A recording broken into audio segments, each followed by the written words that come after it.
Olá, boa tarde a todos. Sejam bem-vindos a mais um webinar da Brasoftware. Meu nome é Marcela Mariatti, eu sou da equipe do Brasoftware Academy, que é o nosso programa de capacitação e trilha de aprendizagem.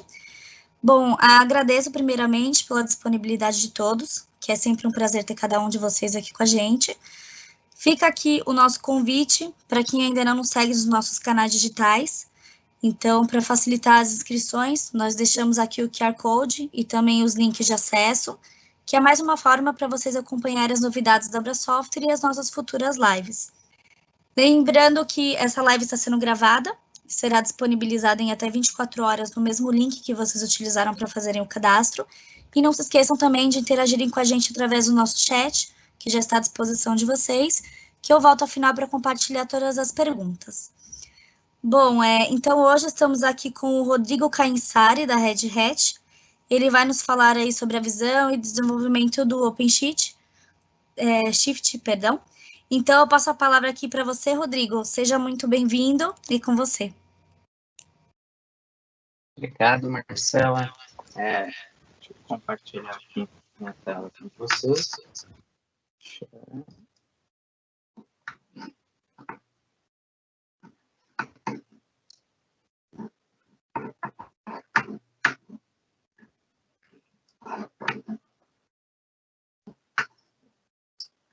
Pergunta mais feita nos últimos tempos, há um ano, né? Estão vendo a minha tela?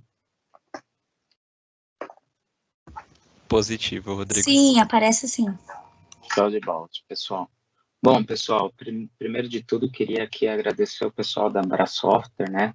De convidar a gente da Red Hat para mais uma vez fazer um evento aqui com vocês. A Brasoftware é um grande parceiro nosso, né, e a gente tem cada vez mais estreitado laços para desenvolvimento dessa parceria, tá?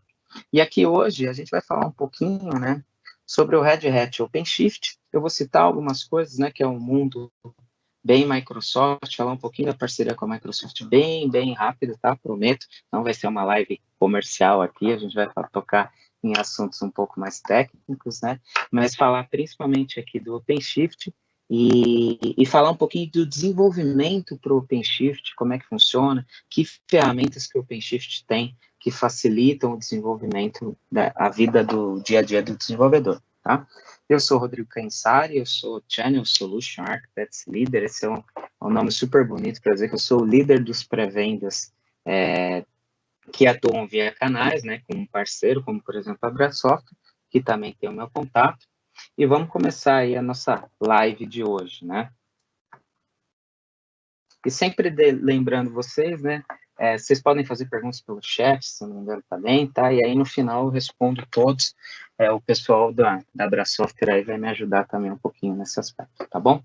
Então hoje aqui é a nossa agenda, falar um pouquinho da parceria Red Hat e Microsoft muito rapidamente, falar do Azure OpenShift Red Hat, que é o ARO, é o OpenShift da Microsoft, algumas diferenças entre o ARO e o AKS, e, obviamente, tocando no ponto de vista de desenvolvimento para OpenShift, e um tempo para vocês tirarem dúvidas também, tá bom?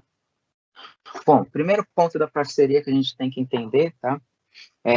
Você tem hoje alguns produtos disponíveis no catálogo da Azure, da Red Hat, né? Então, o principal deles aqui é o Red Hat Enterprise Linux, né? Então, você consegue subir máquinas dentro da Azure com o sistema operacional da Red Hat, ok?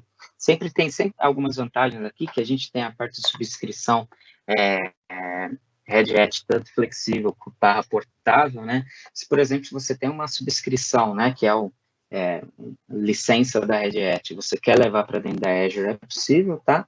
Ou se você quiser, você comprar diretamente do catálogo, né, subir uma máquina com o sistema operacional Red Hat, aí isso daí sairia no seu billing normal, tá bom?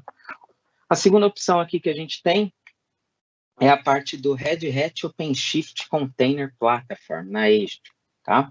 Esse daqui é o que a gente chama de ARO, tá? Que é o Azure Red Hat OpenShift. Esse carinha aqui é a nossa plataforma de containers baseada em Kubernetes, e aí é esse produto justamente que a gente vai discutir um pouco mais hoje, né? Explicar um pouquinho melhor, ok? por isso que eu nem vou entrar muito no mérito nele aqui agora. Uma terceira opção, a gente tem o SQL Server no Red Hat Enterprise Linux, né? Então, você tem uma série de vantagens, são grandes líderes de indústria, tanto com SQL Server na Microsoft quanto a Red Hat com Linux. Então, você vai ter um banco de dados otimizado rodando em cima de um sistema operacional otimizado. E, por fim, uma grande parceria aqui com a SAP, né, para você executar Linux para SAP Solutions, né, como base, por exemplo, de soluções SAP, rodando isso na Azure, tá? Então, você vai conseguir dar muito mais potencial para rodar o SAP HANA, né? A gente sabe que tem aí um target de migração de SAPs antigos para SAP HANA, e aí você tem aqui uma opção muito poderosa que é utilizando o Red Hat Enterprise Linux para soluções SAP na Azure, ok? Vou aqui falar um pouquinho de suporte híbrido, etc. Esses pontos a gente vai explicar no decorrer da live aqui para vocês, ok? Aqui pegando e indo para o nosso assunto principal, que é o Azure Red Hat OpenShift, mais conhecido por Aro, ok?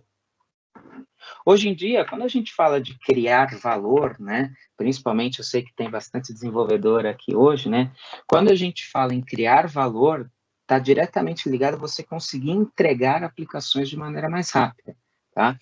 Porém, por outro lado, né, todo mundo aqui que é desenvolvedor sabe disso, você tem que entregar cada vez mais rápido, mas cada vez lidando com mais tecnologias e processos e metodologias e etc, né? Hoje em dia a gente não pode deixar de falar em aplicações cloud native, que são aquelas que nascem já para a nuvem, tá? Utilizando o conceito de inteligência artificial e machine learning. A parte de analytics, né? Cada vez mais a gente tem gerado dados e dados, então você fazer analytics com isso, entender aqueles dados que você está produzindo é muito importante. Internet das coisas também, né? E, por fim, ter uma cultura de inovação, ter cada vez mais querer inovar. Quando a gente fala de todos esses componentes e fala de entregar valor, né, utilizando aplicações, isso tem que ser cada vez mais rápido, isso está diretamente ligado ao que? A containers, ao conceito de Kubernetes e nuvem híbrida, acabam sendo o ingrediente-chave para isso, ok? Por que isso daí? Quando eu penso nas metodologias antigas que eu desenvolvi, os famosos monolitos e etc., que a gente falava, todo mundo aqui sabe, entre eu fazer o commit do meu código e efetivamente esse código ir parar lá na produção, tem um grande abismo, né? E aí, nesse abismo aí, tem algumas palavrinhas que dão calafrios em qualquer um, né? Que é virada para produção, né? Gmood, acende uma vela na sexta-feira para ver se a janela de migração deu certo até segunda, para você que não ter que entrar em plano de rollback, etc. É sempre muito traumático, por mais que você, desenvolvedor, tenha testado bastante aquele código seu, a transição entre os ambientes, uma série de junção de código de outras pessoas, etc., isso sempre é muito complexo, tá? Então, você utilizar o padrão de containers que veio para agilizar muito o nosso processo, né, e principalmente o Kubernetes, né, isso facilita muito para a gente. Porém, quando a gente fala em Kubernetes, né, e aí nisso daqui está entrando, por exemplo, o próprio AKS, tá, fazer o Kubernetes perfeito é muito difícil. Tem aqui uma pesquisa do meu Stack, tá, dizendo o seguinte, 75% dos clientes corporativos identificaram a complexidade de implementação e de operação desse Kubernetes como principal empecilho na jornada de adoção. Mas por que isso? Porque fazer o Kubernetes perfeito ele é muito difícil. Por que é difícil? Eu tenho o primeiro passo que é instalar o Kubernetes, né? Então, aqui eu tenho validação, instalação do SO, eu tenho aqui a modelagem, utilizar alguns templates para poder replicar isso de maneira correta, né? A gente está falando, às vezes, em vários nós dentro do ambiente produtivo. O deploy em si, né? Eu tenho que garantir a segurança desse ambiente, integrar com algum autenticador, né? Vocês podem utilizar dentro da Azure o próprio AD, né, e etc. O monitoramento das aplicações e alertas também dessas aplicações que elas emitem, né, para você entender a saúde do seu ambiente. Você tem armazenamento e persistência, você tem integração com outros sistemas também, que é muito importante, né? Hospedagem das imagens, né? Então, na hora que você gera uma imagem, essa imagem vai ser um template para você disparar vários containers, né? Se essa imagem, por exemplo, tem uma falha de vulnerabilidade, isso daí vai distribuir de maneira super complexa, tá? Metodologias de build, de deploy, como é que eu faço isso, né? Hoje em dia se fala muito em esteiras de CI/CD, né? Hoje em dia, para quem usa muito a Azure, o Azure DevOps é um cara muito importante para isso, né? Monitoramento e alertas, né? Fazer a medição e o chargeback. Hoje, cada vez mais, uma plataforma de governance acaba sendo o coração da empresa. Tudo vai acabar de tecnologia, vai rodar em cima disso, né? E muitas vezes sobra para quem pagar esse custo? Para a equipe de TI, né? Porque a equipe de TI que gerencia aquilo, ela que paga a plataforma. Quando você saber medir como que está o uso daquilo para cada um dos projetos, entender quanto custa cada um dos projetos dentro dessa plataforma de governance, é muito importante também até para você dividir os custos dentro de outras áreas. A segurança da plataforma em si, vulnerabilidade de imagens, como eu tinha citado antes, né, certificados, política de rede, disaster recovery, segmentação de recursos, né, como é que eu garanto que eu dou os recursos suficientes para um projeto, porém, eu não vou ter nenhum projeto, não vou ter nenhum problema de aquele projeto começar a consumir muito do meu ambiente complexo e começar a roubar a memória do meu coleguinha que está no outro projeto ali, tá? E, por fim, depois de tudo isso, você ainda tem a operação em si, que é fazer a atualização do sistema operacional, da plataforma em si, das imagens, das apps, garantir que você tem segurança com isso daí, tá? Ter um registro corporativo, a elasticidade do cluster das aplicações e, mais uma vez, monitorar, remediar, agregação de logs, né? Pensa o seguinte, né? Eu sempre falo esse exemplo para colocar todo mundo na mesma página.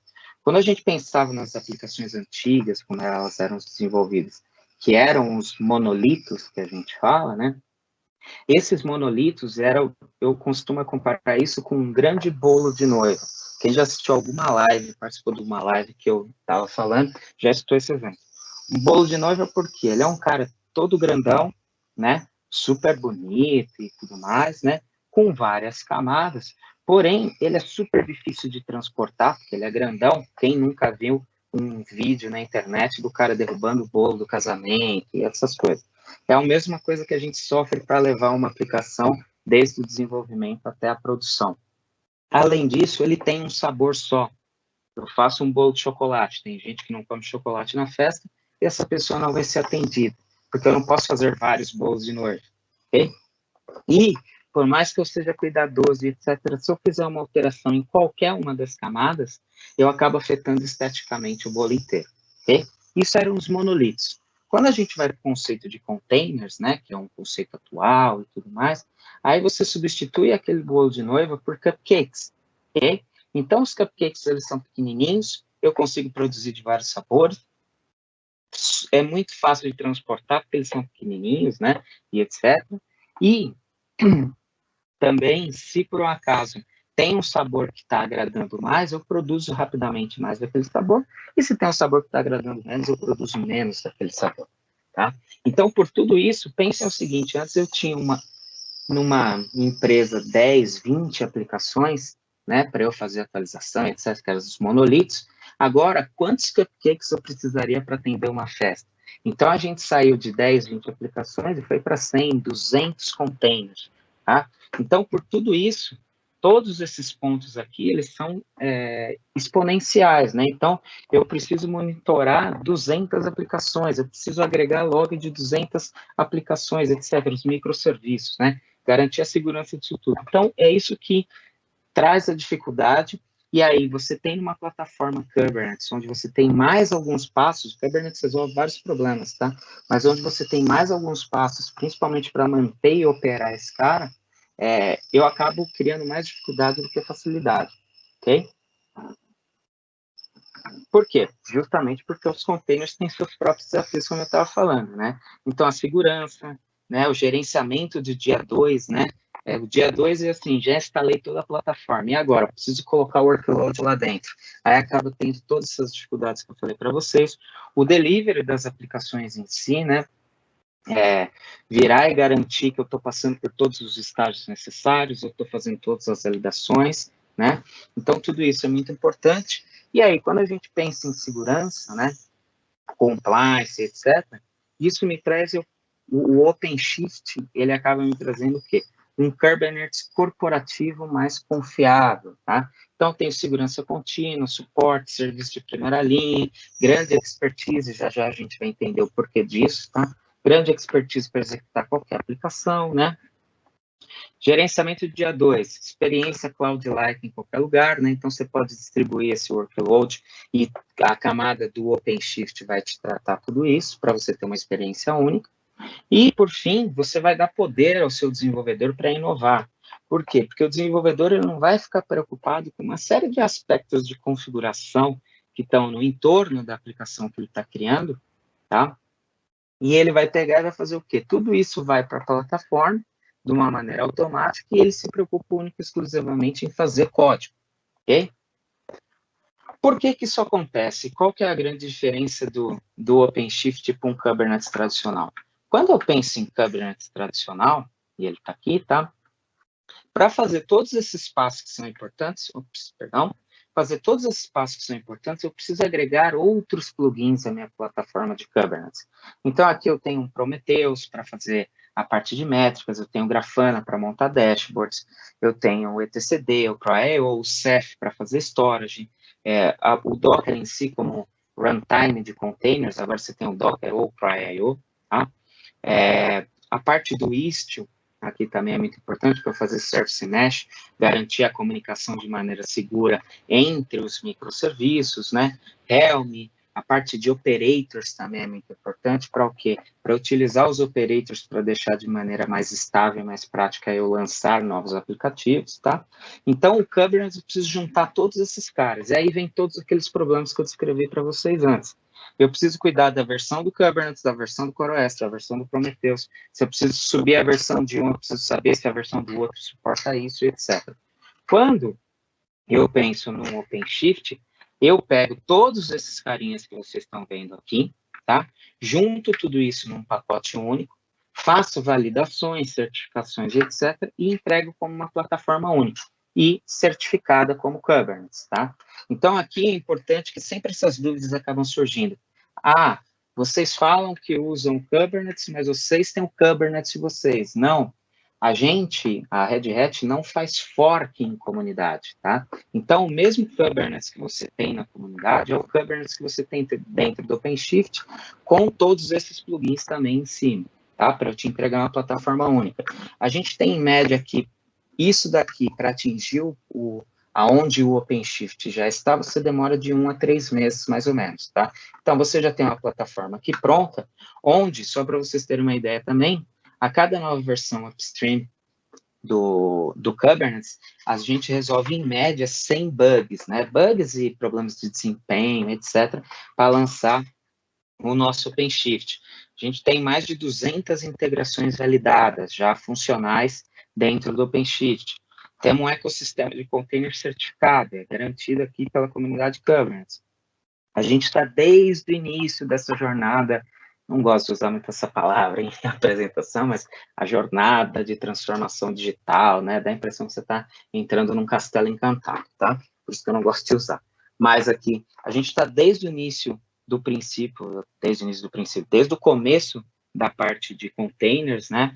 E aí fazendo o quê? Essa parte do ciclo de vida empresarial. Então, a gente sai do conceito de comunidade, onde se você tiver um problema, você vai ter que se virar, você vai para um conceito mais corporativo, onde eu tenho suporte naquilo, etc., e com tudo isso que eu falei para vocês, correção e etc. E, por fim, a Red Hat é o segundo maior contribuidor da comunidade de Kubernetes, né? Perdendo só para o Google, que é quem fez o lançamento do Kubernetes. Então, a gente participa ativamente da comunidade de Kubernetes, tá? Então, por exemplo, vou dar um exemplo muito claro para vocês. Não faz muito tempo, foi lançado que o motor de Docker não seria mais suportado dentro do Kubernetes, tá? E aí, vários clientes que utilizam o OpenShift falaram, meu Deus, e agora, não sei o quê. A gente já está algumas versões que a gente já foi aqui para a parte do CryIO como nosso motor de containers, tá? Só para vocês terem uma ideia, o quanto fazer parte da comunidade e participar ativamente faz diferença, ok? Aqui tem um exemplo que fica muito claro isso, né? Enquanto num Kubernetes aqui você teria que fazer todas as integrações manuais, a operação do dia 1 e 2 ficam mais complexas para você entregar uma plataforma empresarial, né, corporativa, no OpenShift tudo isso já está integrado e pronto para você, a plataforma já está instalada, tá? E aí a gente está falando dashboard governance, deployment automático, build automation, CI/CD, já vem, por exemplo, um Tekton, que é uma plataforma a parte de esteira, pipelines, né, dentro do OpenShift, parte de logs e métricas aqui também, você já vem com a suite do Elastic, do Prometheus lá dentro, tá? Todo o conceito aqui também de container registry, storage, networking, e tudo isso rodando em cima de uma base de SO Linux, ok? O OpenShift você tem dois grandes sabores para rodar dentro da Azure. Ou você vai lá e contrata máquinas virtuais tradicional e vai e coloca o OpenShift para rodar em cima dela, tá? E aí você vai fazer o deploy através de cloud.redhat.com, ou você tem um outro cenário, tá? Esse aqui é o Bring Your Own License, né? License. E você tem um outro cenário que é o Azure Red Hat OpenShift, que é o ARO, onde você, por dentro do portal da Azure, ou através do Azure CLI aqui, você vai lá dar um ARO Create e você vai criar um cluster de OpenShift. Esse cluster é um produto da Microsoft, eles fizeram baseado no nosso produto, tá? Mas é um produto deles, que tem total integração com a Azure. E aí a gente vai ver algumas vantagens um pouco mais para frente, tá? Então, é uma plataforma de OpenShift totalmente gerenciada e suportada, né? E aí vai sair na mesma subscrição da Azure, sai tudo na mesma conta, isso facilita muito, principalmente do ponto de vista de budget de projeto, etc. Como é que funciona? Quando eu pego e tenho o primeiro sabor, que é o OpenShift rodando em máquinas virtuais, a Microsoft, em parceria com a Red Hat, vocês vão entender já já isso daí, vai dar o suporte na plataforma. E a parte de atualização, configuração, log, toda essa parte em cinza aqui é o próprio cliente que faz. Quando a gente vai para o segundo modelo, que é um cluster gerenciado, que é o ARO, aí a Microsoft e a Red Hat vai fazer toda essa parte para você, te dar um ambiente operacional, atualizações, etc. Tudo isso, a criação do cluster deixa com a Red Hat e com a Microsoft. E o que você vai se preocupar? Em criar a aplicação e pôr para rodar lá dentro, gerenciar as cotas e os projetos, gerenciamento de usuário e tudo mais. Tá? Então, isso facilita muito no dia a dia, na velocidade para tirar um projeto do zero. E aí, por que eu falei de suporte, né?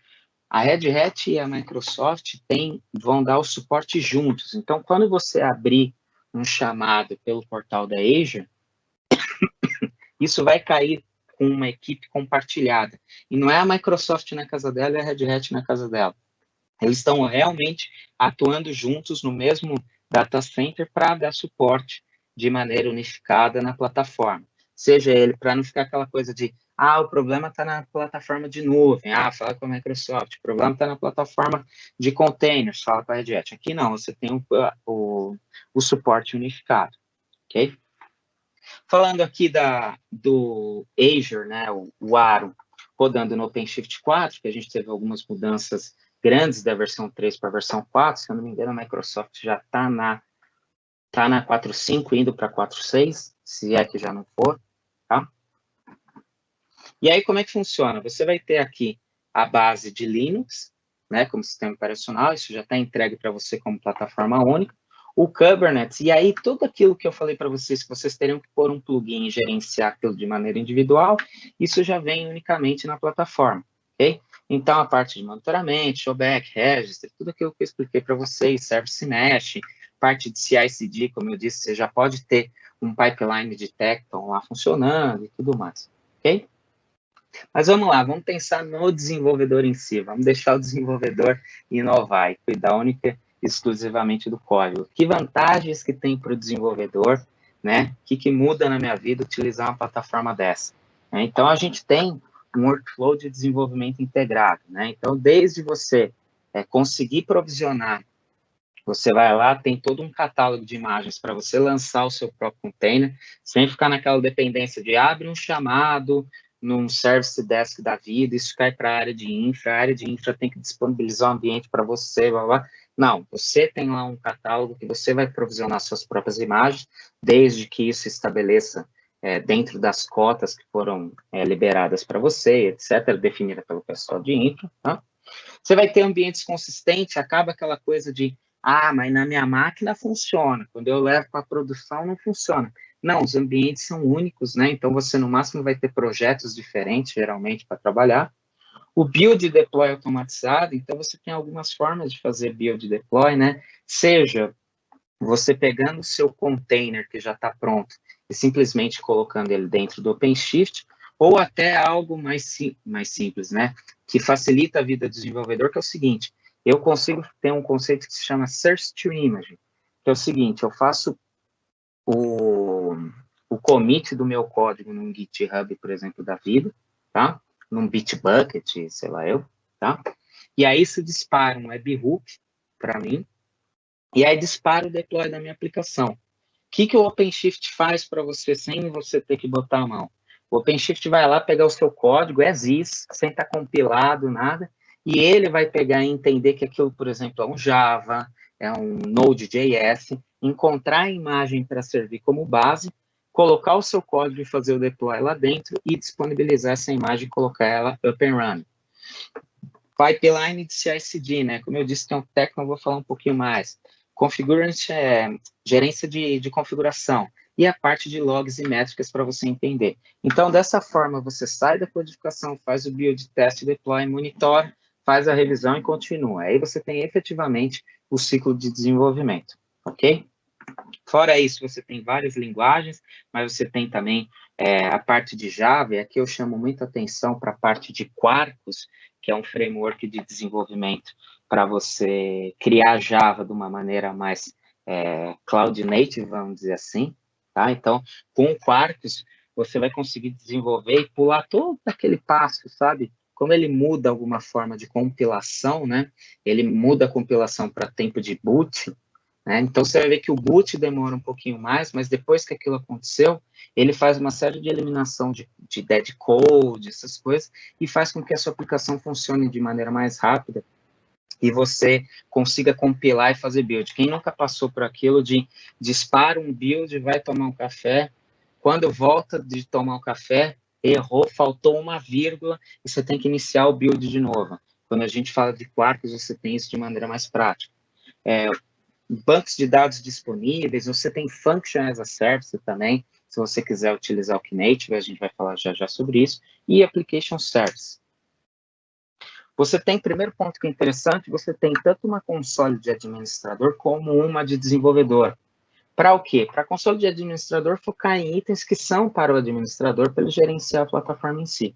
Mas para você que é desenvolvedor, conseguir ver um mapa da sua aplicação, a interligação entre esses caras, entender que esse cara está no ar ou ainda não está no ar, tá?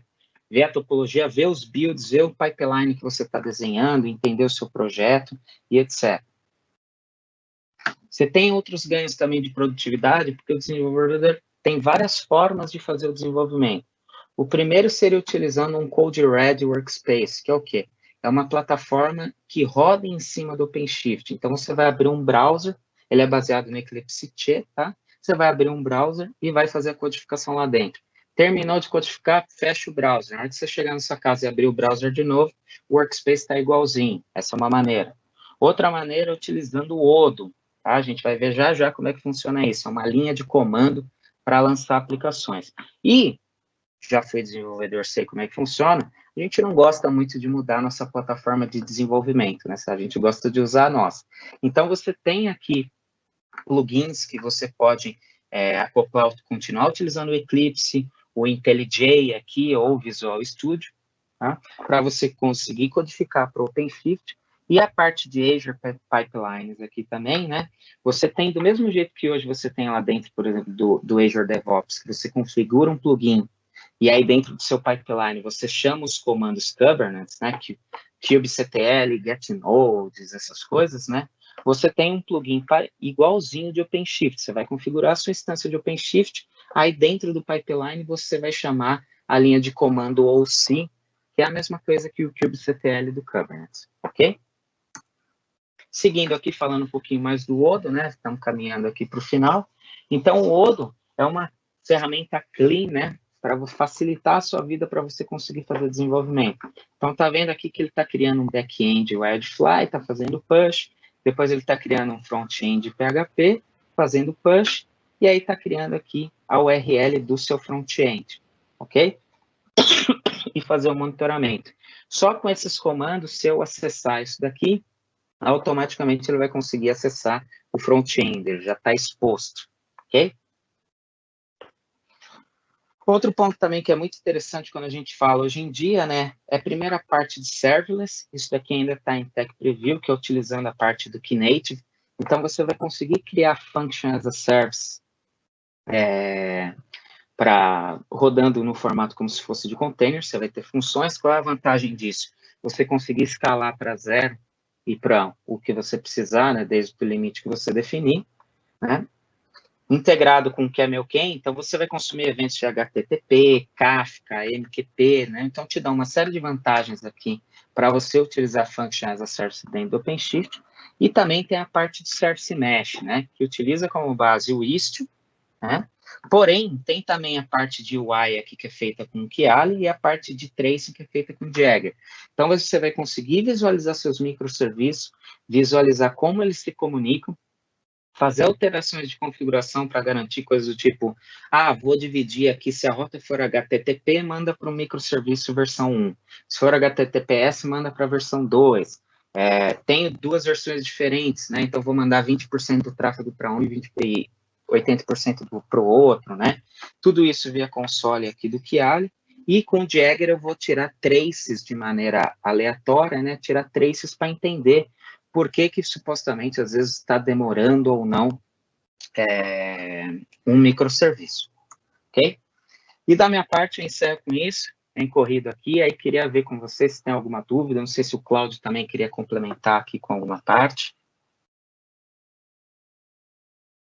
Obrigado pela apresentação. Acho que, primeiramente, Rodrigo, sempre muito rica. É bem interessante, né, ver esse lado de desenvolvimento do lado de Red Hat, né? A gente está falando aqui, como você apresentou muito bem, né? Existe mais de um sabor de se consumir o OpenShift e, de ambas as formas, acaba por ser uma solução que ela é um facilitador, né? Eu até vou complementar depois, mas tem uma pergunta aqui do Pedro. Ele colocou aqui, acho que você vai saber explanar melhor, né? Ele colocou assim, como funciona o licenciamento Red Hat para quem utiliza o satélite e possui na estrutura on-premise o Virtual, já licenciado. Tá. Entendo que ele está falando do satélite, se eu não me engano, tá? Acho que foi isso, tá? Qual foi o último produto só que você citou, Claudio? O satélite com o Virtual. Eu tenho até dificuldade na pronúncia, é aquele Virt-WHO, virtualizador, né, da Red Hat. Tá bom, entendi. Aí tem um ponto importante quando a gente fala de virtualização, né? Primeiro, eu estou saindo um pouquinho da minha praia, tá? Minha praia é mais desenvolvimento, tem até pessoas muito mais capacitadas de virtualização e etc. para responder por mim, mas quando a gente fala de subscrição Red Hat de OpenShift, ok? Funciona de que forma?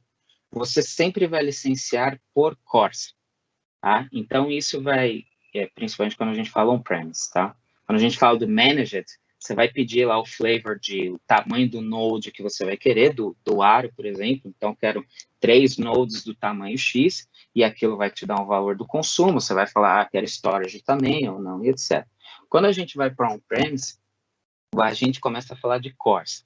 Quando eu falo de máquina física, eu estou falando de core puro, né? Então, a máquina tem 2 cores, o nó que vai ficar naquela máquina, eu cobro 2 cores. Quando a gente fala de core virtual, né, que é o vCPU, aí tem uma diferença entre estar com hyper threading habilitado ou não, tá? E aí ele vai ficar ou 2 cores para 2 vCPUs, se você está com hyperthreading ativado, 2 cores, 4 vCPUs, que é o dobro. Outro ponto importante quando a gente fala de cluster OpenShift em parte de licenciamento, né, a parte de subscrição, embora você tenha masters, né, assim como você tem no Kubernetes, né, você tenha masters para fazer o gerenciamento, nós de masters, você tem nós de worker, você não é cobrado por master node quando a gente fala de OpenShift on-premise. A gente só cobra onde roda as suas aplicações e etc. Toda a parte de master não é cobrada. Eu não sei se respondi a dúvida dele ou não aí, mas dependendo como for, o Pedro, tinha meu contato, que é meu sobrenome, depois o pessoal também vai ter. Você pode me mandar a dúvida também por e-mail, se eu não conseguir responder tudo que você esperava aí, eu complemento para você. Perfeito, Rodrigo. Agora, eu vou só startar o compartilhamento aqui, pessoal, também para complementar, né, parte da apresentação. Deixa eu ligar minha câmera também para vocês me verem.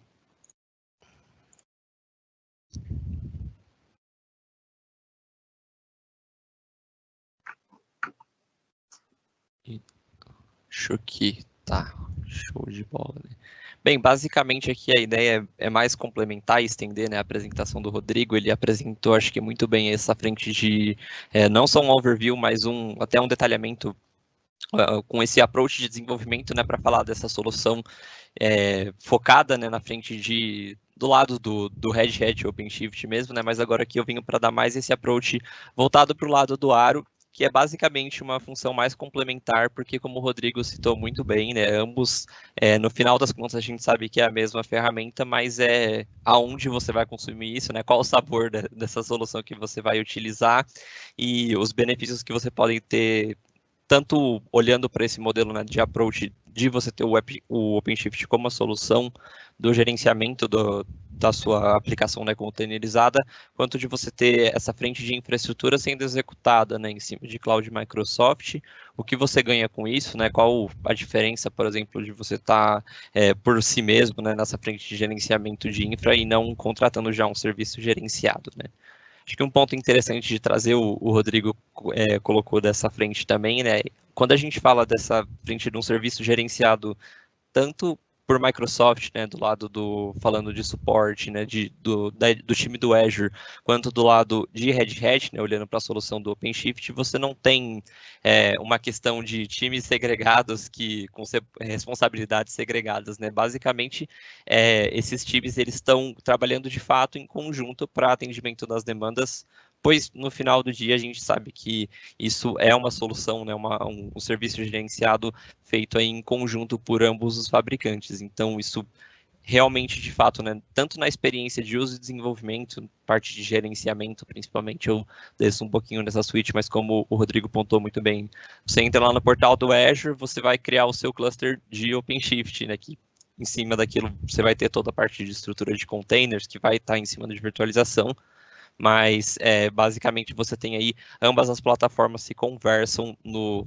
final do dia, e essa frente de suporte também é bem interessante porque você tem aí um time cross, né, de engenheiros tanto Microsoft quanto Red Hat focados nessa frente de atendimento, e no final do dia o que você vai ter é simplesmente, né, a sua solução de aplicação vai estar de um lado, virtualizada em cima dos containers, com todos os patches, enfim, toda a frente de infra que você necessita vai estar provisionada sobre uma infraestrutura Microsoft, e a sua frente que você tiver, né, de demandas de gerenciamento desse ambiente seu, de deployment, de escalar a sua aplicação, isso tudo é algo muito complexo. Acho que foi até interessante a figura que o Rodrigo utilizou, né? A gente tem diversos quebra-cabeças para gerenciar com o Kubernetes, né, a princípio, para você preparar um ambiente de Kubernetes para startar um projeto, por exemplo, né, startar um novo environment de publicação, pode ser uma tarefa muito complicada, e aí você vem com o OpenShift, né, que traz um approach de facilitar a sua vida, né, não só facilitar a sua vida, mas simplificar e consolidar também muita configuração que você teria que acabar por fazer como um processo apartado, né. Basicamente aqui explanando uma frente de visão arquitetural, né, é um modelo baseado nos conceitos de microservices, então a gente sempre vai ver essa frente de splitar o máximo possível o conceito de serviços que você tem ali executando na sua aplicação, para que de fato tudo seja uma parte do todo, que integrada, funciona e integra e entrega, né, as suas demandas muito bem, mas que caso seja, por exemplo, necessária manutenções pontuais, atualizações, né, isolar um ambiente para fazer algum tipo de teste ou manobra, você tenha essa facilidade toda, mesmo que o seu ambiente seja imenso, né? O exemplo dos cupcakes é muito bom, né? Você pode ter um bolo de casamento gigantesco, que vai servir a festa toda, né? Todo mundo vai conseguir comer um pedaço de bolo, mas e se você tiver parte dos convidados que não gostam de certo sabor, se você precisar, por exemplo, transportar esse bolo de um lado para o outro, quais são os impactos de fato que você tem, tanto na mão de obra envolvida, da frente de produção, né, e execução de algum tipo de tarefa, quanto na questão também de personalização daquela infraestrutura. Então, trabalhar com esse modelo arquitetural, né, olhando para um conceito mais próximo possível sempre, né, de microservices, facilita com que você consiga manobrar a sua aplicação e as suas soluções que são utilizadas ali, e olhar para frente também de certa forma, falando assim, né, num approach mais de desenvolvimento, se, por exemplo, você desenvolve serviços de maneira agnósticas, né, que não são diretamente amarrados com um sistema específico, você consegue promover, né, dentro da sua estrutura do seu time, por exemplo, reaproveitamento de código, né, desenvolvimento de funções que são genéricas para você simplesmente personalizar ela e integrar no novo sistema. Então é um ponto bem interessante, né? Putz, eu desenvolvi um serviço de autenticação para um projeto específico, mas desenvolvido de forma genérica, né? Com esse approach genérico você consegue reutilizar muito isso, uma biblioteca específica, então todas essas frentes assim acabam por convergir, né, nessa ideia. E é legal também que essa frente de conceito de microserviços facilita muito a vida de quem está do lado de infra, né? O Rodrigo citou até que dentro do portal você tem ali a visão do portal de gerenciamento e a portal do desenvolvedor, né? Isso descomplica muito os passos que você pode ter para ambos os lados envolvidos no processo. Aqui, mais um ponto, né? A gente sempre, no final das contas, lá na ponta, a gente vai estar falando de containers que vão estar sendo provisionados no ambiente. E aí o legal é que, com essa visão, né, do Aro, do Azure, Red Hat, OpenShift, você tem uma visão meio que transparente dessa frente, porque a frente de gerenciamento, por exemplo, o provisionamento desses containers, ela se afasta do seu escopo de gerenciamento, pois você já está contratando um cluster gerenciado, uma vez que você está provisionando o seu cluster lá dentro da sua infraestrutura, esse gerenciamento mais micro se afasta um pouco de você, muita coisa fica por conta, né, da solução, já é fornecido como uma solução, e você consegue focar sua frente de gerenciamento no máximo, porém, isso não poupa você, né, você não fica restrito a esse acesso. Se você precisar fazer questão de manutenções pontuais, isso até é um ponto bem legal, mais para frente eu cito um pouco, né, mas se tiver, por exemplo, nodes de todo o seu cluster que estão problemáticos, você tem ali responsáveis por gerenciar, né, esse provisionamento, né, controladores do seu cluster que vão gerenciar isso, isolar esses nodes problemáticos, provisionar novos nodes, enfim, também olhando para um approach de deployment, mais para frente eu toco nesses pontos também quanto à questão de deployments, que é você conseguir, né, desprovisionar frentes da sua aplicação, provisionar novas frentes e fazer com que isso não impacte de fato na continuidade do negócio. Basicamente, né, como a gente estava citando, até o Rodrigo pontuou muito bem, por detrás, né, você vai ter ali o seu cluster de Kubernetes, que a gente está operando em ambientes produtivos, por exemplo, com uma volumetria de containers muito grandes, que já traz um approach de facilitação, né, de você gerenciar de fato ambientes com grandes volumetrias, mas existem as frentes de configuração que podem dificultar, né, e colocar diversos steps que não só atrasam, né, mas como aumentam a complexibilidade de provisionamento da solução. Então, no final do dia, né, você vai ter de fato ali a sua aplicação baseada numa estrutura de containers complexa, mas olhando do outro lado, né, na frente de gerenciamento, isso é facilitado. Acho que um ponto bem interessante, né, que você consegue fazer esse gerenciamento da sua estrutura, fazendo uso do Aro, através de um sistema, né, basicamente, né, um modelo de APIs e objetos que você tem uma relação bem simples para quem está desenvolvendo, né, que você consegue, por exemplo, criar um objeto de deployment, fazer uma chamada numa API, isso vai disparar, por exemplo, né, uma ação de deployment dentro do seu ambiente, e aí o que vai acontecer é que esse seu serviço gerenciado do seu cluster vai provisionar os nodes de forma que esse deployment seja aplicado na aplicação de maneira distribuída, e você basicamente tem ali na sua mão, né, aquele objeto de deployment que você, uma vez formatou o arquivo, né, consegue reutilizar ele. Então é uma frente bem interessante, ainda mais quando a gente olha, né, para esse approach de desenvolvimento que tem que sempre ganhar tempo, né, e para poder colocar a mão na massa focando para a parte de inovação. O Rodrigo acho que finalizou ali muito bem, né, dos últimos pontos que ele estava tocando, que o interessante no final do dia é que você abstraia, né, a dificuldade do seu gerenciamento, a frente de provisionar novas frentes, deployment, o processo do build. Eu vou tocar no ponto do source to image também, que acho que é uma solução muito interessante, né, o processo do build, que muitas vezes é algo muito cansativo, né, para você que disparei o build, vou tomar um café, vou esperar aqui para voltar daqui a um tempo e ver o que acontece, e quando você volta não deu certo, precisa fazer aquilo tudo de novo, né? Então, tem todos esses pontos que o máximo que a gente conseguir simplificar, no final do dia, são ganhos para toda a equipe, né?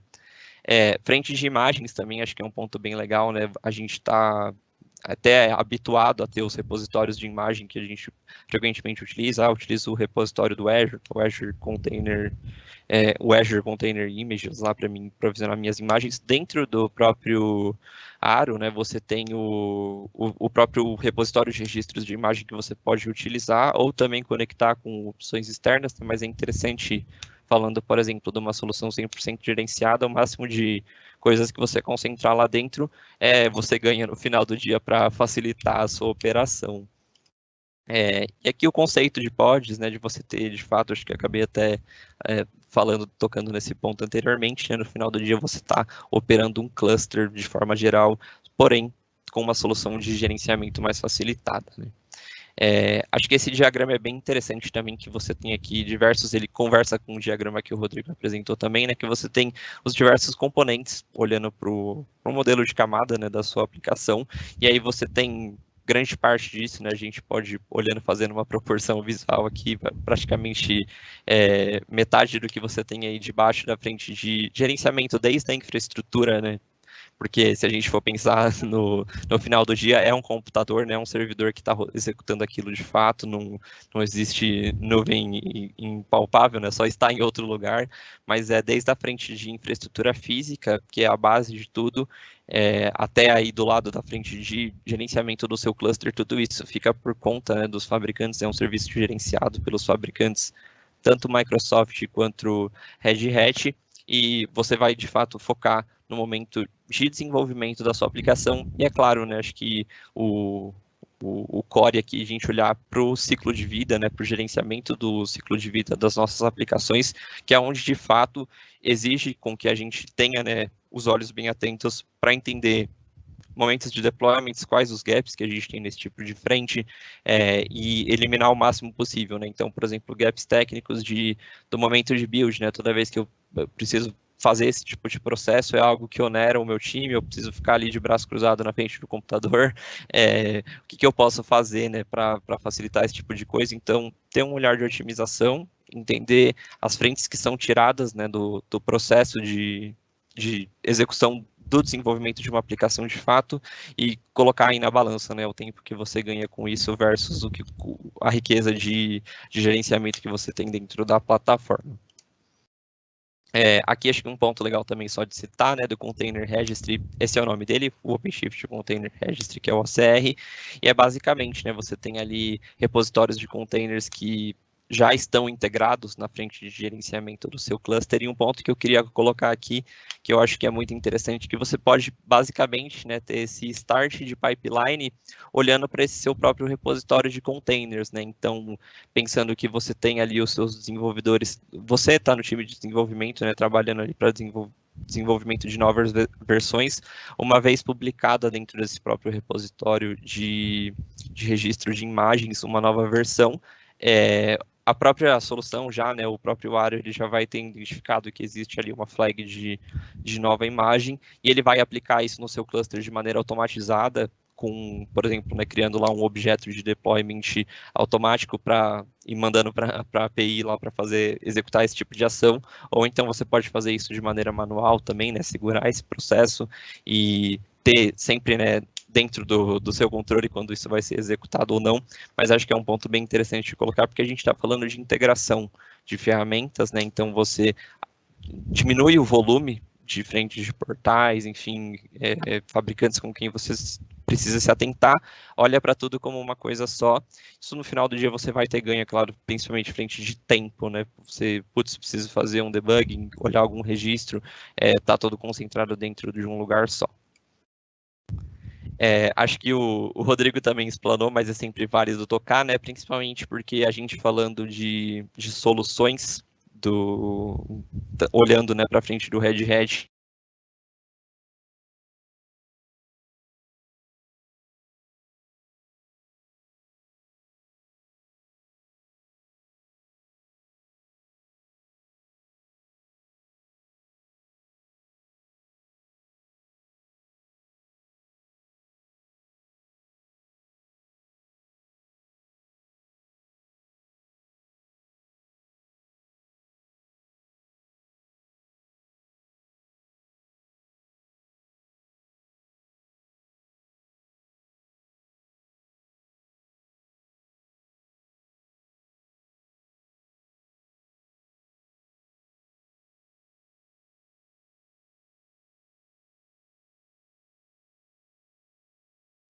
Pessoal, acho que o Cláudio deu uma travadinha aí.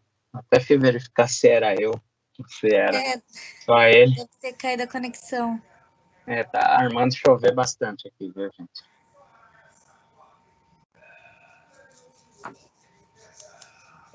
Até aproveitando, Marcela, eu não tinha entendido direito a pergunta do Pedro, eu respondi outra coisa, nada a ver para ele, tá? Aí eu respondi, Pedro, você pelo chat aí, enquanto o Cláudio estava explicando, tá? Então, acho que agora isso daí tá coberto aí, tá? Deixa eu ver aqui, deixa eu tentar falar com o Cláudio.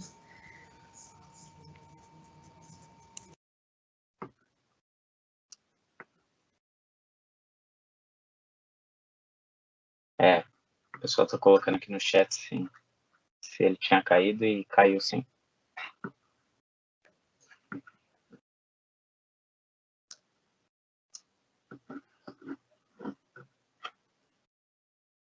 Pessoal, se quiserem aproveitar aí para também, não sei se vocês tinham outras perguntas aí para mandar no chat para a gente aí, que enquanto a Marcela vai vendo com o Cláudio se ele consegue voltar ou não, manda para que eu vou respondendo vocês, né? Por mais que a gente esteja aqui com o tema de OpenShift, desenvolvimento para OpenShift, muitas vezes tem, como foi até o próprio caso do Pedro aí, tem curiosidades sobre outros produtos da Red Hat. Eu não garanto que eu sei responder todos, tá? Mas eu posso tentar, tá bom?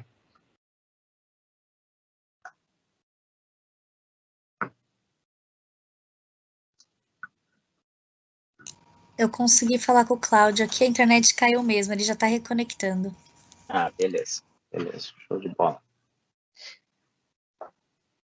Ele estava, acho que, bem no finzinho da apresentação dele, né, Marcelo?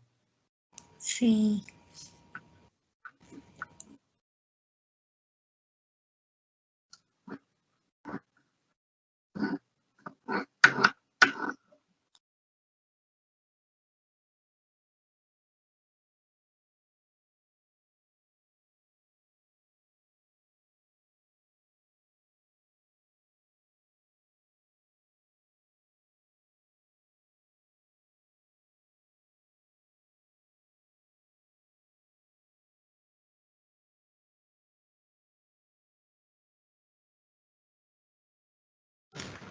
Pessoal, boa tarde. A gente teve um pequeno problema técnico com o Cláudio, né?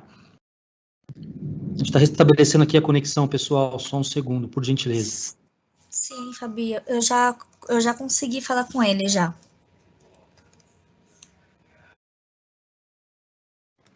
Perfeito, Marcela, obrigado.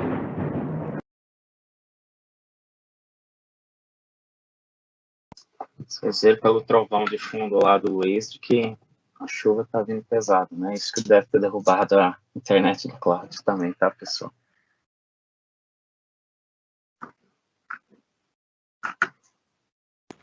Enquanto isso, pessoal, alguma dúvida, por gentileza, se vocês tiverem alguma dúvida ou que a gente possa responder no chat, fica aqui aberto, fica à disposição.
Pessoal, a gente está tendo um problema de conexão, peço desculpas aqui em nome da Brasoftware, o Cláudio não está conseguindo se reconectar, acho que ele deve estar tendo um problema de...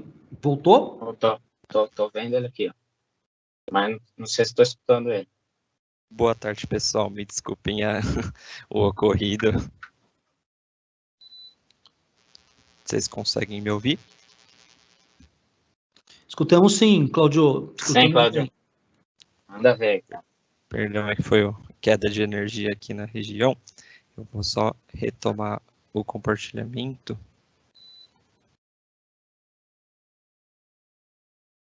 Bem, mas só, acho que vai demorar um pouco para carregar aqui, pessoal, até peço desculpas que eu estou com uma conexão provisória, né, mas retomando no ponto que eu havia parado, né, qual que é a diferença da gente comparar uma frente, né, de ter aqui a minha solução de Kubernetes como um gerenciador, né, do meu cluster, versus eu ter a solução do Aro, né, o Red Hat OpenShift nessa frente, fazendo um gerenciamento acima, né, uma camada acima disso, trazendo aí até, falando mesmo, olhar para um lado de inteligência, né, da minha solução.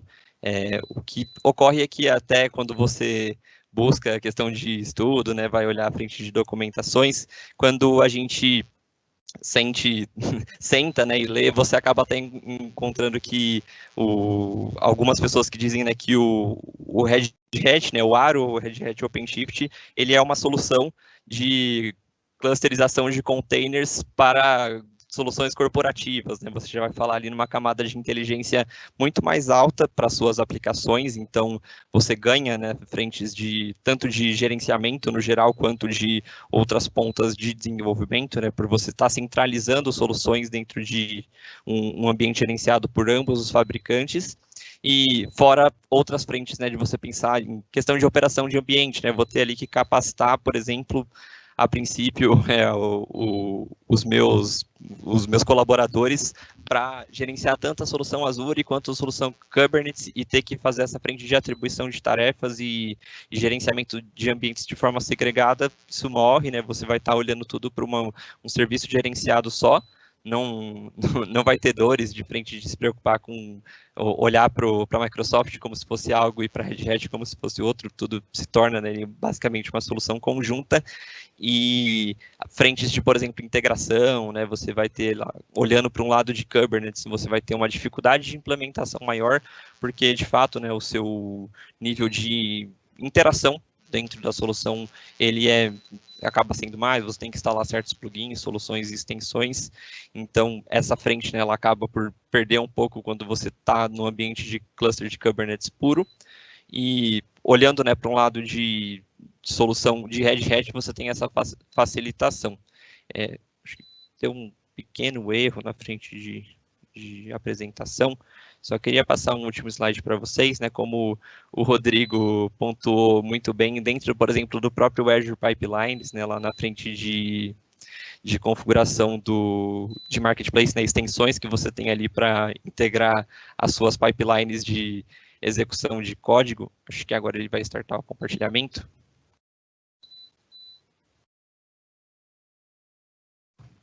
Apresentação.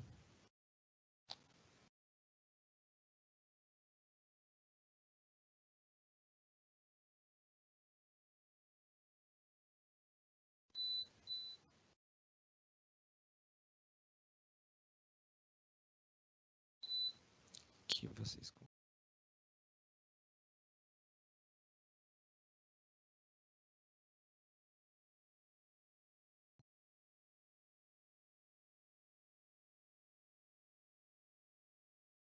interessantes como, por exemplo, a frente de extensões do OpenShift para você executar dentro das suas pipelines de Azure DevOps, que é basicamente, né, como se você fosse executar ali um comando de kubectl na sua pipeline para implementar o seu código que acabou de chegar no repositório para o ambiente produtivo ou de homologação, você ganha essa frente de trazer para dentro da própria plataforma da Microsoft, né, esse integrador, conseguir gerenciar o seu cluster, que está rodando já em cima de uma solução gerenciada Red Hat, e facilitar nessa frente de integração. Então, uma vez configurada a pipeline, você vai ter, por exemplo, nessa frente de um objeto de deployment que vai ser criado toda vez, então eu vou fazer essa implementação toda do lado do aro, né, toda em Azure Red Hat OpenShift. Ou não, prefiro manter o meu controle de versão, né, meu controle de código conectado com a minha estrutura de controle de projeto no Azure DevOps e dentro das minhas pipelines fazer essa comunicação com o meu cluster. Também dá para fazer dessa forma, né, e aí é bem legal que você tem os Replication Controllers, né, que são os controladores de fato de replicação dos nodes em cima do seu cluster, que vão dar essa facilidade, né, de você sempre conseguir fazer um deployment, uma implementação de maneira gerenciada em cima da sua aplicação que está sendo transformada constantemente, né? Mesmo que isso constantemente traga algum approach de diferenciação, de novas versões, não precisa parar a operação para fazer esse tipo de manutenção.